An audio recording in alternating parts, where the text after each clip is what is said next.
దేశవ్యాప్తంగా సంచలనం సృష్టించిన పూణే పారిశ్రామికవేత్త కేతన్ అగర్వాల్ హత్యోదంతం వెనుక రోజుకో కొత్త విషయం వెలుగు చూస్తుంది. అతని పాస్పోర్ట్ మాయం వెనుక ఎవరున్నారు అనేది ఇప్పుడు సందేహాస్పదంగా మారింది. ముఖ్యంగా సియాతో కలిసి బాలీలో ప్రీ వెడ్డింగ్ షూట్ చేయాలనేటువంటి ఆలోచనతో వీళ్ళు ఎయిర్పోర్ట్కి బయలుదేరిన సమయంలో ఒక క్యాబ్ ఎక్కారు. ఆ క్యాబ్ పైన సిట్ ఇప్పుడు స్పెషల్ ఫోకస్ పెట్టింది.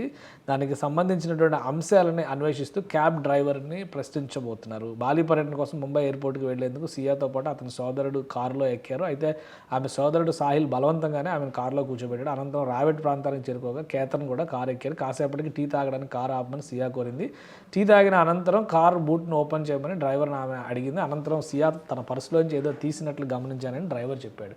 సో ఈ విషయం ఇప్పుడు సిట్టు ప్రశ్నించిన తర్వాత ఇది ఒక ఆసక్తికరమైనటువంటి అంశంగా మారిందంటే ఇంటెన్షనల్గానే కేతన్ అగర్వాల్కి సంబంధించిన పాస్పోర్ట్ని మాయం చేశారు. మామూలుగా ప్రొసీజర్ చేసేందుకు ఎయిర్పోర్ట్కి వెళ్తున్నారంటే అన్ని డాక్యుమెంట్స్ సరిచూసుకుని వెళ్తారు. ఈ కారు ఆగినటువంటి సందర్భంలోనే పాస్పోర్ట్ మాయమైంది.